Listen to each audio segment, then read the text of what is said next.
실제로 드림 렌즈에서 눈의 형태를 눌러서 시력 교정 효과를 보는 것이 아닙니다. 시력이 올라갈 수는 없습니다. 어느 정도는 안구 건조증을 만들 수 있습니다.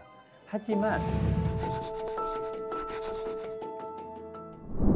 오늘은 드림 렌즈와 안압 상승, 드림 렌즈와 안구 건조증에 관하여 이야기해 보려고 합니다.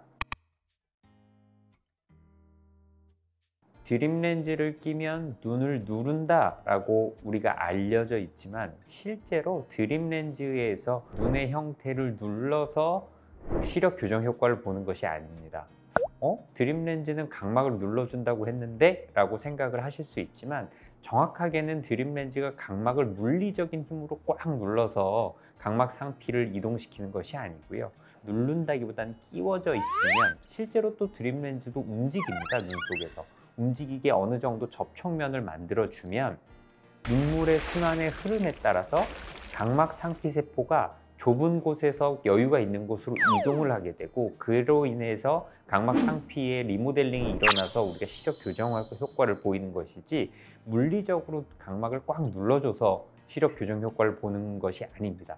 따라서 우리가 일반적인 하드렌즈 내지는 일반적인 소프트 렌즈를 꼈다 그래서 안압 상승을 유도하지 않듯이 드림 렌즈를 꼈다고 해서 그로 인한 안압 상승이 일어날 것이다 라고 보기는 어렵습니다.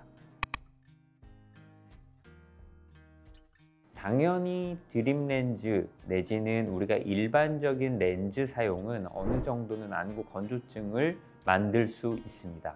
하지만 우리가 이제 드림 렌즈라고 해서 드림 렌즈가 특별히 더 안구 건조증을 유도한다고 보기는 어렵고 오히려 우리가 이제 안구 건조증을 조금 더 악화시키는 렌즈 타입은 소프트 컨택트 렌즈가 조금 더 안구 건조증을 만들고 하드 렌즈는 조금 덜 만든다 이렇게 우리가 생각하고 있듯이 마찬가지로 드림 렌즈도 형태가 다를 뿐 하드 렌즈의 일종이고 대개는 드림 렌즈는 밤에 수면 중에 착용하는 렌즈이기 때문에 각막 산소 공급이 좀 떨어집니다.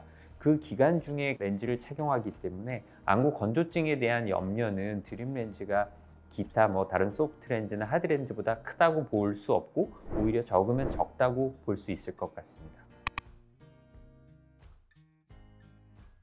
그럼요. 당연히 일반 소프트 렌즈, 일반 하드 렌즈를 꼈을 때 시력이 올라갈 수는 없습니다. 그거는 드림 렌즈에서 우리가 시력을 교정하는 광학부를 만드는 접촉면을 일부러 그렇게 특별하게 역기하 렌즈, 우리가 올소케라톨로지 이렇게 표현을 하는데 그 형태로 만들었기 때문에 각막 상피세포가 이동하는 것이고 대개 소프트 렌즈는 그런 힘이 없고 하드 렌즈도 마찬가지로 센터를 눌러주는 효과는 없습니다. 다만 우리가 이제 하드 렌즈나 소프트 렌즈도 마찬가지로 오래 착용을 하다 보면 각막을 약간 동그랗게 구형화하는 형태를 띠게 돼서 난시가 변할 수는 있지만 그로 인해서 우리가 생각하는 시력 교정 효과를 기대하기는 어렵습니다. 오늘은 드림 렌즈와 안압 상승, 드림 렌즈와 안구 건조증에 관하여 알아보았습니다. 추가로 궁금하시거나 질문 있으신 부분은 댓글에 문의 부탁드리겠습니다.